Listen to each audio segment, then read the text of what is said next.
Hi guys, I'm back with another video, and today I want to share some tips to help you save more than $100 every single month.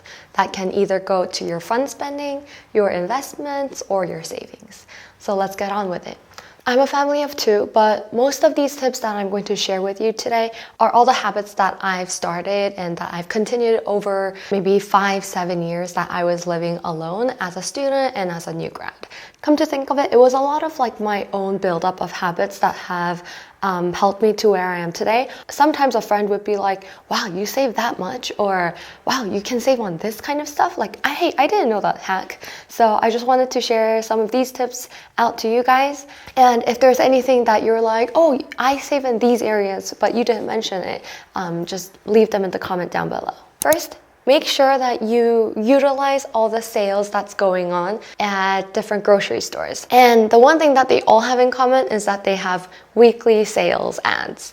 Each week when I'm just kind of like thinking, oh, what am I gonna eat this week? What am I gonna meal prep? I try to see what is on the weekly ad list, and I incorporate that to my meal plans. So, for example, if oranges and apples are on sale this week, I'll have that as breakfast. Sometimes there'll be pasta, or sometimes there'll be like chicken, tenderloin, ground beef. So just kind of depending on what the weekly store ads have, that's kind of like where I'll go off of it, and that's how I'll make my inspiration meals for that week. And it's nice because I'm getting new ideas. I can make new dishes by utilizing the sale items on the list. And I strongly recommend using Aldi or Lidl if you have one in your area. 2 bags of groceries at Aldi, I'm only like buying 17 worth of groceries, whereas if I go to Meijer or Kroger, 2 whole bagfuls of groceries can be even like $40. And these help me save here and there when I'm grocery shopping. The second tip is cut down on your delivery apps. I, for one, do not have an account with Grubhub, DoorDash, or whatever delivery app you name it. And I used to in college. Back then, I would just kind of mindly spend like $20, $30, and I didn't know it would just pile up like that. Because I don't have the account, I don't have the temptation to go click on it to browse through whatever is like tempting me at 12 a.m. at midnight. So cutting off that entire outlet is more helpful than like, oh, I gotta resist the temptation of ordering.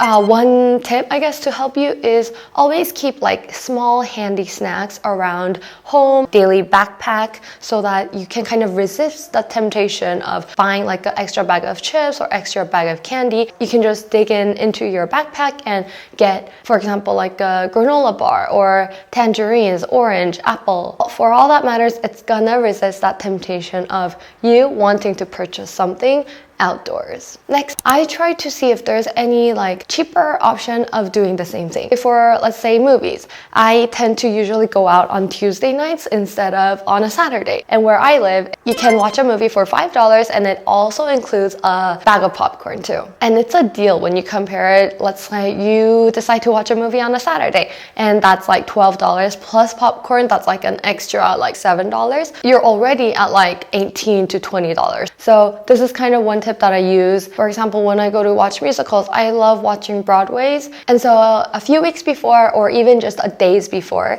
you can always enter your name in for a lottery system that just draws your name in like very randomly. So usually it'll come out to like $50, $60 per ticket, which is a crazy deal.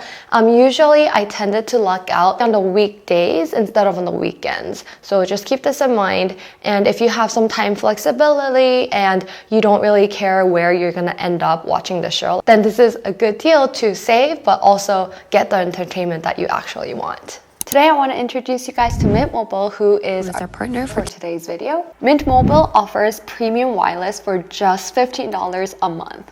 And I'm personally a huge fan of Mint Mobile. I've been using it for 4 years now. You can get high-speed data and unlimited wireless for just $15 a month.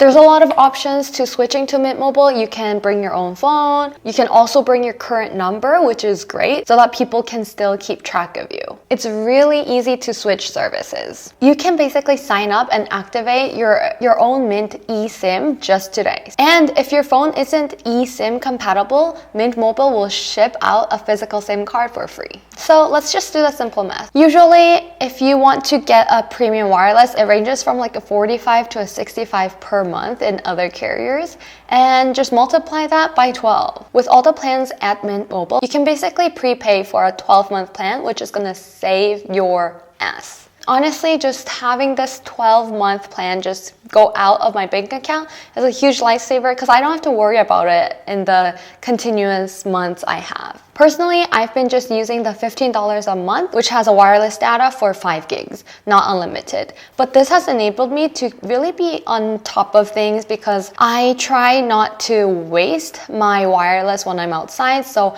I'm more prone to read, to actually interact with people, and I just download hour-long music on my own iPhone, and I just listen to that over and over in my commute. And actually, you'll be surprised at how much 5 gigs is because we rarely spend all of that. And unless we're going to a new place every single day, we're rarely on the GPS. So it's mainly music and sometimes for maybe YouTube when you're not at home. But we have Wi-Fi at our homes and cafes constantly. So I would advise to go with the minimum plan, just $15 a month, 5 gigs a month. If that is too little for you, then upgrade from there on. Don't just go on, oh, I want wireless and just go all in, but start with the minimum and I'd advise you to go up incrementally like that. The next tip is save first, spend later. For a lot of people, it goes the other way around. Whatever you're spending, that should not matter with how much you're putting into savings. If you're spending more this month, just make sure you have the same amount put into your savings and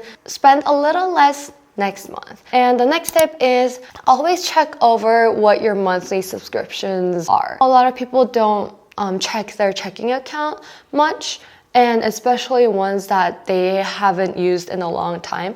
But make sure you really keep track of all the credit cards that you use, all the checking accounts that you have, and make sure there's no like annual or monthly subscriptions that's going out without you knowing.